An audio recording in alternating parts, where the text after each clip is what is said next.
Graça e paz, meus amados irmãos, bom dia. Eu sou o pastor Luiz Carlos, pastor da Segunda Igreja Presbiteriana de Rio Doce. Estamos aqui mais uma vez reunidos para estarmos fazendo uma devocional todas as manhãs. No momento, aguardando os irmãos chegarem. Exalta o Senhor.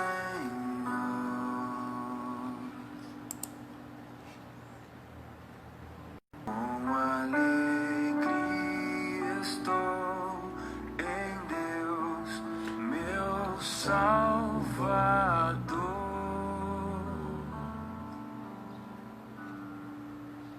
Ele me olhou,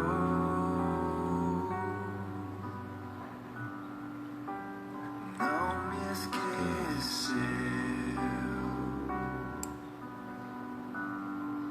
Agora todos podem ver que sou feliz.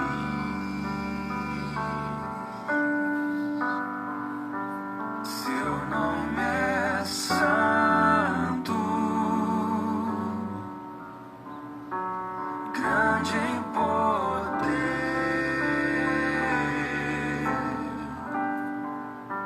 Sua misericórdia vai até o fim. Pobre exaltou,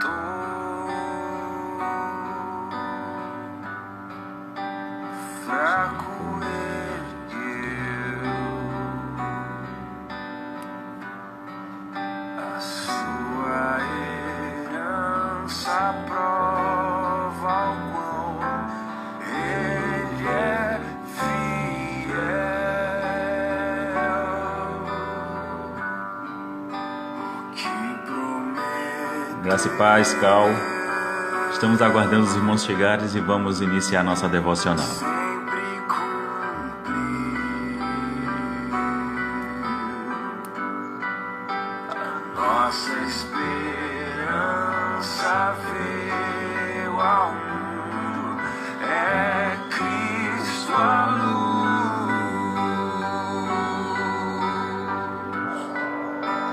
Seu nome é santo,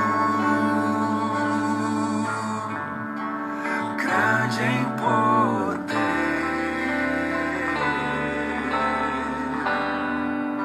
Sua misericórdia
exalta ao Senhor.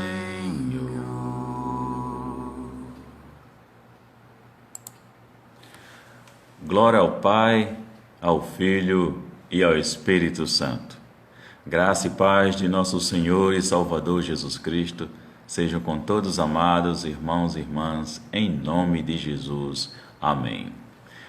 Meus amados, nós estaremos nesta manhã meditando na carta de 1 Tessalonicenses, no capítulo 5, dos versos 18 a 22. Primeira Epístola de Paulo aos Tessalonicenses, capítulo 5, dos versos 18 a 22. Mas antes de estarmos lendo a leitura e fazendo a reflexão, vamos ter agora uma palavra de oração. Bendito Deus, nós louvamos, glorificamos e exaltamos o Teu nome em Tua trina presença, Pai amado. Nós Te agradecemos por mais um dia que o Senhor concede ao Teu povo que se chama pelo Teu nome. Bendizemos, glorificamos e Te exaltamos, ó Deus, pelo lar que o Senhor nos concede, pelo alimento que é fruto da Tua providência e de Teu cuidado paternal para conosco. Nós Te agradecemos, ó Deus, por todos os Teus benefícios, por toda a Tua graça, a Tua misericórdia, a bondade e amor que são dispensados para com os que Te amam. Nós Te louvamos, ó Deus, porque sabemos que Tu és o único Deus que é digno de todo louvor e de toda adoração. E nesse momento, Pai amado, mais uma vez, nós nos colocamos diante de Ti, ó Deus, com o coração aberto para a Tua palavra. E rogamos a iluminação do Teu Espírito, a fim de que nós venhamos a ter, ó Deus, a compreensão das Sagradas Escrituras e sermos desafiados, ó Deus, pelo Teu Espírito a pôr em prática o que o Senhor nos falar nesta manhã. Que em tudo na nossa vida o Senhor seja exaltado e glorificado, em nome de Jesus. Amém. Amados, nós, como já afirmamos, estamos meditando nessa manhã na primeira epístola de Paulo aos Tessalonicenses, onde nós estaremos fazendo a leitura no capítulo 5, nos versos 18 a 22, que diz exatamente o seguinte: Em tudo dai graças, porque esta é a vontade de Deus em Cristo Jesus para convosco. Não apagueis o Espírito, não desprezeis as profecias, julgai todas as coisas, retende o que é bom, abstende-vos de toda a forma de mal. Então, meus amados irmãos, uma das coisas que Paulo começa e inicia, chamando a atenção e determinando para a igreja algumas orientações, e em primeiro ele coloca que em tudo nós devemos dar graças a Deus. Então, o que é que nos chama a atenção? Irmãos, em tudo dar graças a Deus é nós entendermos, é nós termos a compreensão que a nossa relação com Deus, quando nós lhe rendemos graças, não é determinada pelas circunstâncias e pelas situações que nós muitas vezes estamos vivenciando. A atitude de nós darmos graças a Deus parte do princípio, meus irmãos, que nós devemos ter um coração constantemente gratos pela manifestação da graça de Deus em nossa vida. Não há como nós não olharmos para Deus e a gente ter uma compreensão diferente, porque tudo na nossa vida, tanto das coisas tão pequeninas como das coisas grandiosas e maravilhosas, são frutos da graça do próprio Deus. Por mais que a gente tenha ao nosso redor uma verdadeira tempestade, as coisas estejam desabando, venha aparecer-se algo catastrófico, vamos assim dizer, nossa relação com Deus não deve ser afetada nesse aspecto. Deus continua sendo aquele em quem nós devemos render graças. Por quê, meus irmãos? Paremos para pensar no milagre mais precioso e mais importante de nossas vidas: a salvação. Jesus veio ao nosso encontro. Jesus nos converteu. E isso é maravilhoso. Então, meus irmãos, por mais que as coisas estejam complicadas ao nosso redor, como eu já afirmei, este é um motivo ímpar para que estejamos sempre dando graças a Deus. Independente do que aconteça, meus irmãos. Devemos ter um coração grato justamente por isso. Nos transportou do reino das trevas para o reino do Filho do seu amor. Está aí. Esse é um motivo que todos os dias devemos render graças a Deus. E isso é maravilhoso. Estarmos com um coração grato para com o nosso Deus. Tem coisa melhor do que nós termos um coração grato na relação com o nosso Pai? Então, meus irmãos, a nossa gratidão não é por causa de nossas posses. A nossa gratidão não é por causa do salário, do emprego, da nossa formação, na nossa posição na sociedade, do status quo. Não. A nossa gratidão, a priori, em primeiro lugar, é justamente por essa obra salvífica com que Deus nos alcançou. Então seremos eternamente gratos a Deus por isso. E isto é maravilhoso. Tem coisa melhor? Tem motivo melhor do que esse para estarmos dando graças a Deus? Não. Então Paulo nos ensina aqui com propriedade, porque esta é a vontade de Deus em Cristo Jesus para convosco. Então demos graças a Deus, meus irmãos. Aprendamos a ter um coração que seja grato para com tudo aquilo que Deus está realizando em nossas vidas. Tem coisas que a gente não entende, isso é verdade. Tem coisa que nos aflige, que vem sobre nós, mas é bom que a gente sempre entenda o seguinte: Deus está no controle de todas as coisas.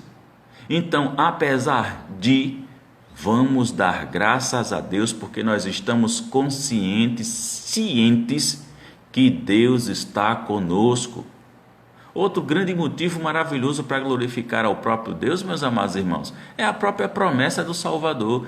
Eis que estou convosco todos os dias até a consumação dos séculos. Olha que coisa maravilhosa para nós glorificarmos a Deus. Gozamos da presença constante do nosso Salvador em nosso favor, cuidando de nós.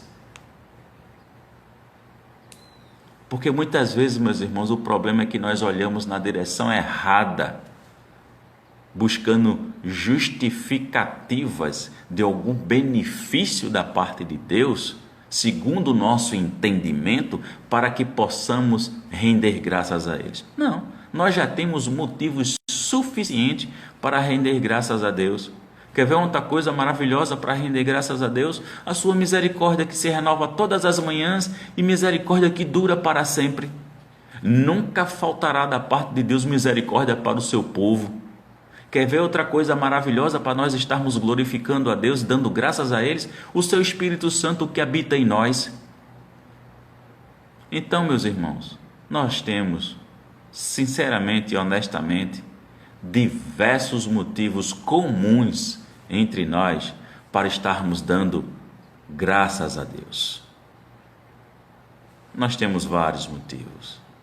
Agora parece que às vezes nós nos esquecemos dessas coisas tão maravilhosas da parte de Deus para conosco e nos focamos justamente naquilo que nos aflige. A gente deixa de olhar para o alvo que é Cristo e a gente se focaliza na nossa dor, no sofrimento, na angústia. Vamos aprender com a palavra de Deus a nos focalizarmos naquilo que é importante, naquilo que de fato nós devemos estar focalizados, que é Cristo, o nosso Senhor, o nosso Salvador, meus amados irmãos. Então Paulo ele continua, não é, colocando mais questões acerca disso, mas antes eu quero dizer o seguinte: os crentes devem achar razão para louvar a Deus e agradecer a Deus em qualquer situação na qual se encontram. E, portanto, rendemos graças a Deus em todo o tempo. Então, Paulo coloca que não apagueis o espírito. Uma outra ordem da parte de Paulo: não apagar o Espírito. Mas nós sempre partimos de um princípio que a Bíblia, ela interpreta a própria Bíblia, não é verdade? Então nós sempre partimos deste ponto. Então quando nós partimos nessa perspectiva, então nós pensamos, o que é não apagar o Espírito? Então Paulo, quando ele escreve aos Efésios, em sua carta, no capítulo 4, no verso 30, ele diz: e não entristeçais o Espírito Santo, no qual fostes selados para o dia da redenção. Então, meus irmãos, o que é que entristece o Espírito Santo? É justamente, meus irmãos, o pecado. O pecado é exatamente aquilo que nos afasta de Deus. E uma vez que se assume uma posição constante de pecado, com certeza, como diz a palavra, nós estaremos entristecendo o Espírito Santo. E uma vez que nós estamos fazendo isso, nós estamos apagando o próprio Espírito em nós.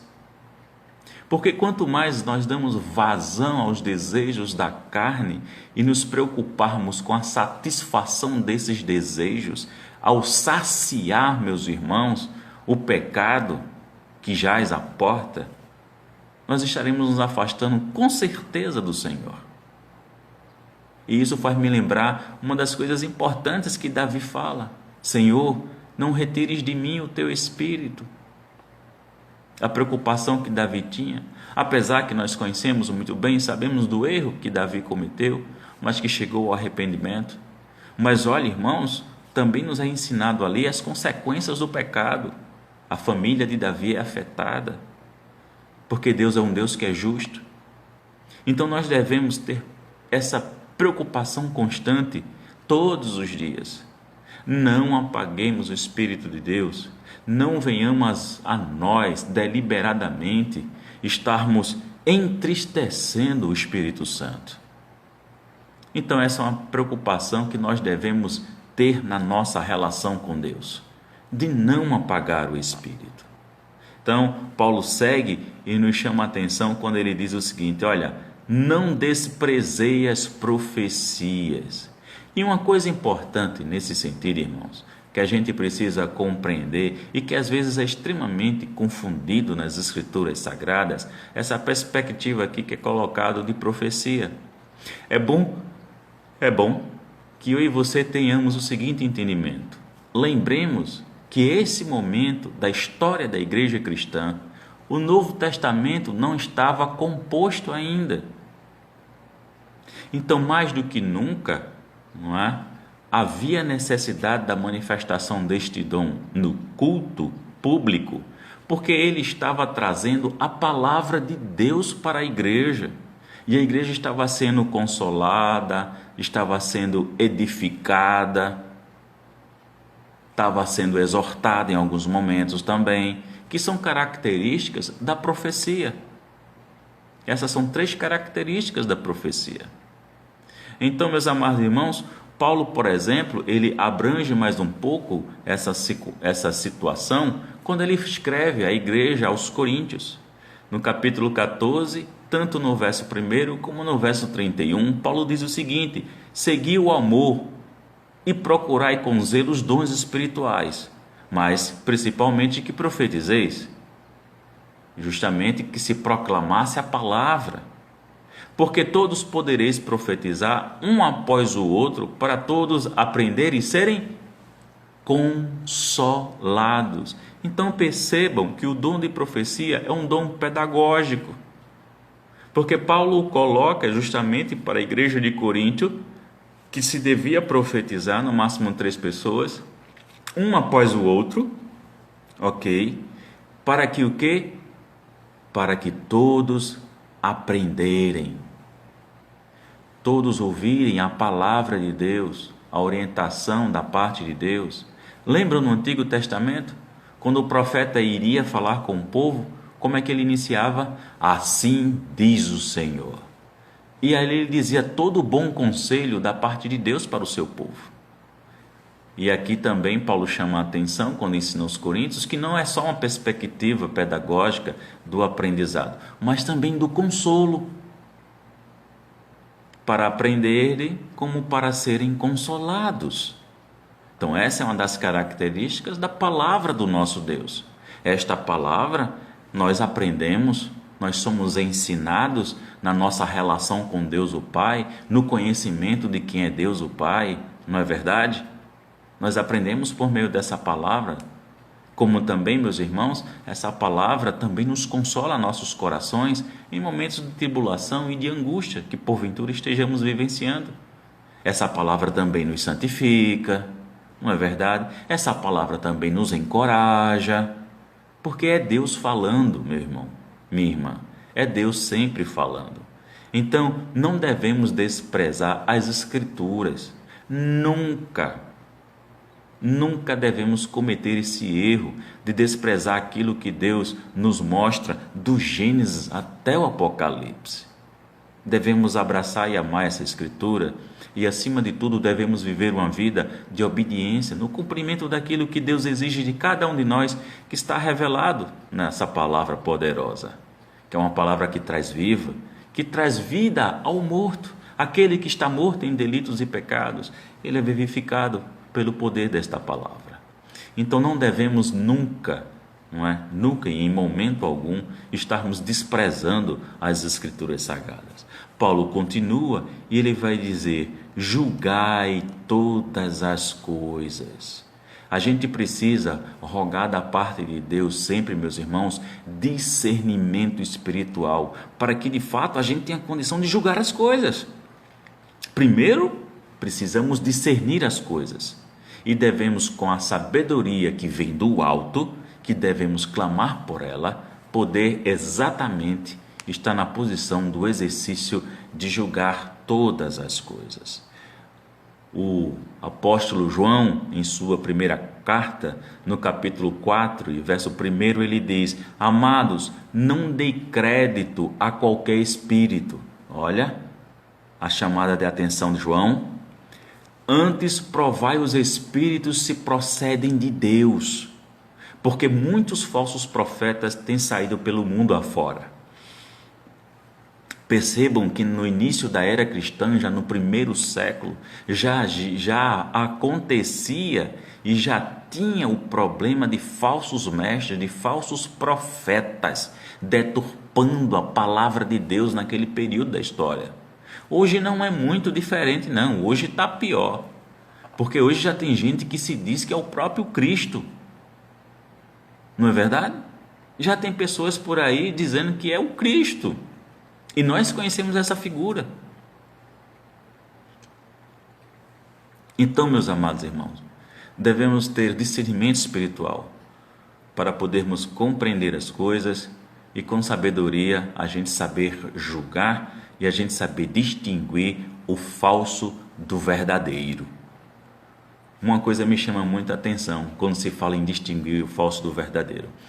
Quem já trabalhou em banco ou quem é funcionário de banco, público ou privado, passa um período primeiro interno, antes de ir para o caixa, por exemplo, se for exercer a função de caixa, passa um período interno. E ele lida ali constantemente com as notas verdadeiras. Então ele desenvolve o tato de identificar o que é verdadeiro. Então quando ele pega naquilo que é falso, de imediato ele sabe que não é verdadeiro. Mas como é que ele identificou o que era falso? Porque primeiro ele conheceu o que era verdadeiro. Essa é a grande questão. Para nós distinguirmos o falso evangelho, para distinguirmos o falso profeta, para distinguirmos o que é heresia, é preciso que nós tenhamos conhecimento apropriado do verdadeiro evangelho de Cristo.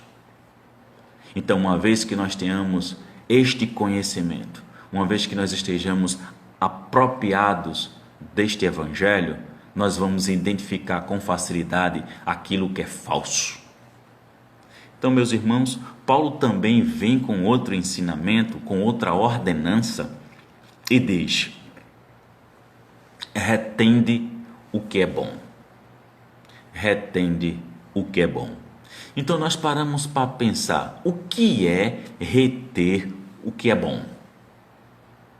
Como nós estamos afirmando desde o início, um dos princípios fundamentais da interpretação bíblica é que a palavra ela interpreta ela mesma.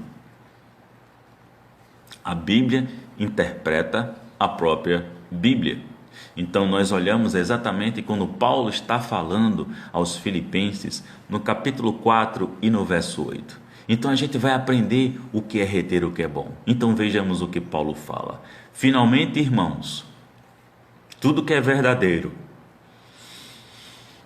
tudo o que é respeitável, tudo o que é justo, tudo o que é puro, tudo o que é amável, tudo o que é de boa fama, se alguma virtude há e se algum louvor existe, seja isso o que ocupe o vosso pensamento. Isso é o que é reter o que é bom. São todas essas coisas.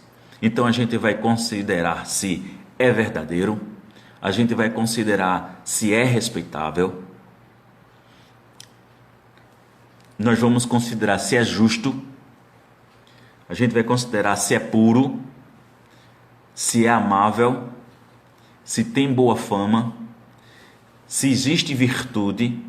Aí sim, depois que a gente passa por esse crivo, meus irmãos, então a gente compreende de fato que isso é que deve ocupar o nosso pensamento, que isso é o que é bom e deve ser retido. E percebam, tudo isso aqui são características da própria palavra de Deus. A palavra de Deus é verdadeira, a palavra de Deus ela é respeitável, a palavra de Deus ela é justa, a palavra de Deus ela é pura, a palavra de Deus ela é amável, a palavra de Deus tem boa fama, a palavra de Deus nos mostra as virtudes do nosso Deus, do nosso amado Cristo, do Espírito Santo, e com toda certeza Ele é o único Deus que deve ser louvado. Então isso é que deve ocupar o nosso pensamento. Então reter o que é bom é isto. É assim que Deus nos ensina, reter o que é bom. E por último, Paulo coloca: abstende-vos de toda a forma de mal. Então é algo que nós devemos parar para refletir também. Onde, porém, o ensino profético, não passava no teste, deveria ser rejeitado. Irmãos, a Bíblia é peneira. Se a Bíblia condena, nós condenamos. Se a Bíblia aprova, eu e você aprovamos. Mas não tentemos fazer uma gambiarra, porque algo nos chama a atenção e algo nos satisfaz e a gente vai dar um jeitinho para que aquilo que está sendo reprovado venha a ter aprovação. Porque é justamente aí, meus irmãos, que surge o herege e a heresia, distorcendo o texto sagrado, a palavra de Deus, para satisfazer o seu desejo carnal. E hoje nós estamos vivendo isso de maneira tão séria, que hoje você encontra igreja para todo tipo de desejo e vontade humana. Hoje você tem todo tipo de igreja que se adequa a uma determinada realidade que aquela pessoa se satisfaça. Meus irmãos, evangelho não é produto.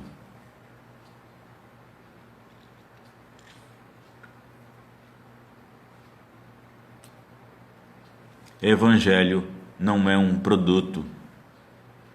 Só que da mesma forma que as pessoas estão se habituando com fast food, chega lá, self-service, prepara o prato, bota tudo que quer, se satisfaz e come. As pessoas estão fazendo a mesma coisa com o contexto religioso. Se procura justamente uma determinada igreja que ela possa entrar e se sentir satisfeita. Então essa pessoa não está procurando Deus, nem tampouco está procurando o verdadeiro evangelho. Essa pessoa está procurando justamente algo que lhe satisfaça suas necessidades.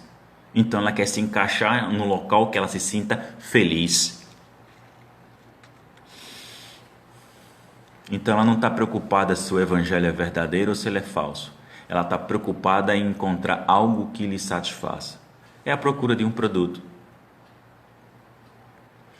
E o evangelho é completamente contra a isso tudo, não é? O evangelho não está aqui para satisfazer o coração, a necessidade de alguém. Nós estamos aqui, meus irmãos, para viver na conformidade daquilo pelo qual Deus nos elegeu, nos predestinou, para vivermos na conformidade da imagem de seu Filho unigênito. Nós estamos aqui para termos uma vida santa, irrepreensível e inabalável em amor para com Deus. Então tenhamos todo o cuidado e devemos nos abstermos de toda a forma de mal, meus irmãos. Então devemos ter muito cuidado. Devemos olhar para a nossa vida. Devemos estar fazendo sempre essa reflexão. Estou errando em alguma coisa? Estou com a aparência do mal? Porque a Bíblia nos ensina, livrai-vos da aparência do mal. Estou fazendo algo que justamente possa me encaixar nessa questão? Sim, meus irmãos, nós devemos estar sempre refletindo, porque nós estamos cercados de uma grande nuvem de testemunhas, como nos ensina o autor aos Hebreus. Então, cuidado, irmãos. Tenhamos cuidado. Então, que Deus nos aplique, meus amados irmãos, essa palavra aos nossos corações e nos conceda um restante de manhã, tarde, noite, transbordantes da graça do nosso Deus, que sejamos instrumento de bênçãos na mão do Senhor, que utilizemos os meios tecnológicos que nós temos em nossas mãos para estarmos proclamando uma mensagem de esperança, estamos proclamando o Evangelho do Reino, estarmos anunciando que Jesus Cristo, Ele é a salvação, que Jesus Cristo é a esperança, que Jesus Cristo vai voltar. Aproveitemos, meus irmãos, deixe o povo fazer suas discussões políticas, ok? Deixe o povo estar arengando um com os outros aí. Levemos uma mensagem de esperança. Mas a gente sempre está também apontando para determinados erros, mostrando por meio da palavra aquilo que é justo, aquilo que é reto, aquilo que é puro, aquilo que é santo. Porque a igreja deve ser exatamente o grande farol para que o Estado possa justamente ser guiado. É exatamente isso, meus irmãos. Nós precisamos apontar aquilo que é verdadeiro, aquilo que é justo, aquilo que é bom. Nós devemos estarmos apontando sempre na direção do Evangelho, que nos ensina como lidar com todas as situações, que nos ensina, por exemplo, a estarmos atentos para o órfão, para a viúva, para o pobre. Tudo aquilo que as Escrituras nos ensina. Nós não precisamos do Estado para estar nos dizendo o que a gente tem que fazer. Nós é que precisamos, meus irmãos, nos posicionarmos e mostrarmos ao Estado aquilo que a palavra nos ensina, de ter impostos que sejam justos e que sejam revertidos para benefícios, por exemplo, da população de maneira correta, que não haja corrupção, que não haja superfaturamento, que os interesses políticos partidários e pessoais de cada político caiam por terra, para que sejam atendidos exatamente à necessidade de uma população. Então, estejamos orando, meus irmãos. Estejamos todos nós orando. A Bíblia nos ensina que devemos orar pelos nossos governantes para que haja paz. Abri esse parêntese justamente por causa da situação com qual nós estamos vivendo a nível de nação. Então devemos estar sempre intercedendo, porque isto é justo e é bom.